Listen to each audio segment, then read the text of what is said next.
Assalamualaikum warahmatullahi wabarakatuh. Perkenalkan, saya Amelia Fatma Kusnica Safitri dari 12/4 akan membahas mengenai latar belakang pemerintah penduduk Jepang datang ke Indonesia.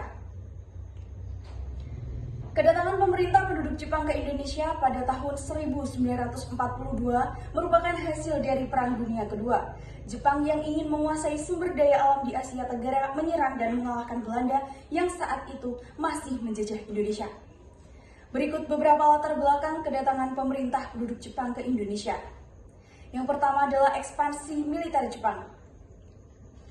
Jepang memiliki ambisi untuk menguasai Asia Tenggara sebagai sumber daya alam dan basis militer untuk menguasai wilayah Pasifik.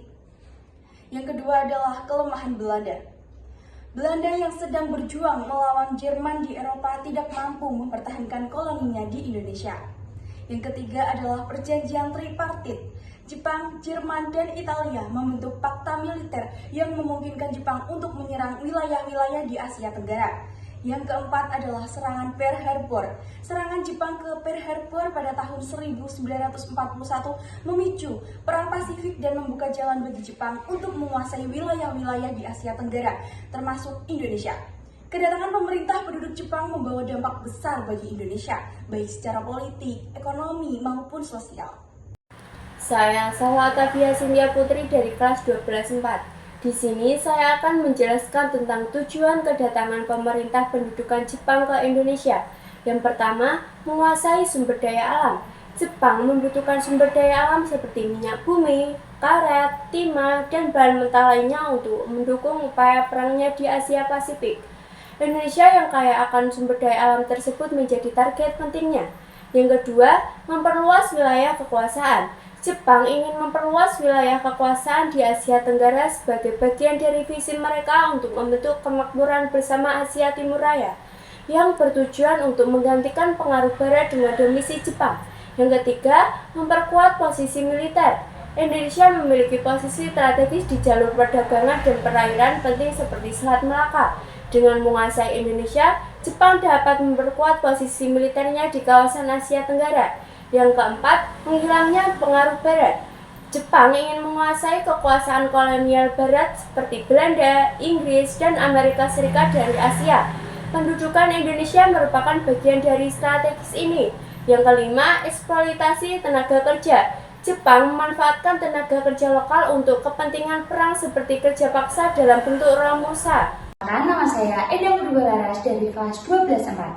Di sini saya akan menjelaskan tentang motivasi Jepang datang ke Indonesia. Yang pertama, untuk mendapat sumber daya alam untuk industri perang. Indonesia kaya akan sumber daya alam yang sangat penting bagi Jepang, baik kebutuhan industri maupun kebutuhan untuk perang. Contohnya, minyak bumi Indonesia sangat penting karena Jepang kekurangan sumber daya energi untuk mesin. Salah satu alasan Jepang untuk menguasai sumber daya alam Indonesia tersebut yaitu untuk menguasai minyak bumi Indonesia. Yang kedua yaitu menggunakan Indonesia sebagai benteng. Pada masa setelah kemerdekaan Indonesia terlibat dalam konflik dengan Belanda. Dalam mempertahankan kemerdekaannya, Indonesia berfungsi sebagai benteng dalam arti mempertahankan tanah air dan kedaulatan dari kekuasaan kolonial. Dengan letak yang strategis, Indonesia bisa menjadi tempat untuk basis logistik ataupun markas militer baik sekutu maupun Jepang.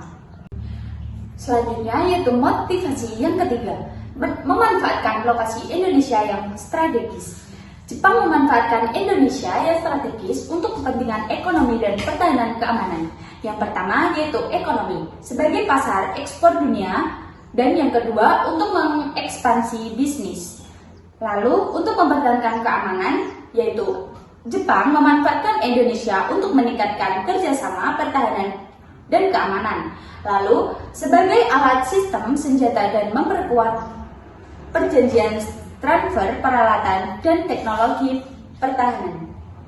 Motivasi yang kelima yaitu ekspansi kekaisaran Jepang yang dilakukan untuk memperluas wilayahnya, mendapat sumber daya alam dan menguasai negara-negara Asia. Ekspansi dilakukan dengan berbagai cara seperti invasi pembentukan kawasan, kesemakmuran, dan doktrin politik. Yang keempat yaitu pemanfaatan tenaga kerja. Selain itu, Jepang juga memanfaatkan tenaga kerja Indonesia dalam berbagai proyek besar dan sebagai pekerja paksa. Perkenalkan, nama saya Nika Korea Putri. Di sini saya akan menjelaskan tentang dampak-dampak dari penduduk Jepang sebagai berikut. Yang pertama yaitu dampak ekonomi. Contoh dampak ekonomi yaitu kekurangan tenaga kerja.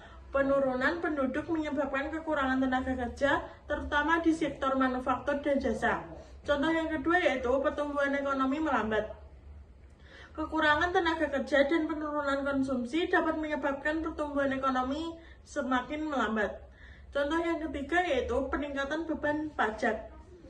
Dengan penurunan penduduk, beban pajak akan semakin meningkat bagi penduduk yang masih ada. Contoh yang kedua yaitu dampak sosial. Dampak sosial yang pertama penuaan penduduk. Penurunan penduduk menyebabkan penuaan penduduk sehingga dapat mempengaruhi struktur sosial dan kebutuhan akan layanan sosial. Contoh selanjutnya yaitu kekurangan pengasuh anak dan lansia. Dengan penurunan penduduk, kekurangan mengasuh anak dan lansia dapat menjadi masalah yang serius. Yang ketiga, perubahan struktur keluarga. Penurunan penduduk dapat menyebabkan perubahan struktur keluarga seperti peningkatan jumlah keluarga yang tidak memiliki anak. Yang ketiga yaitu dampak politik. Dampak politik memiliki contoh. Yang pertama, perubahan kebijakan penduduk. Penurunan penduduk dapat menyebabkan perubahan kebijakan penduduk seperti peningkatan upaya untuk meningkatkan kelahiran.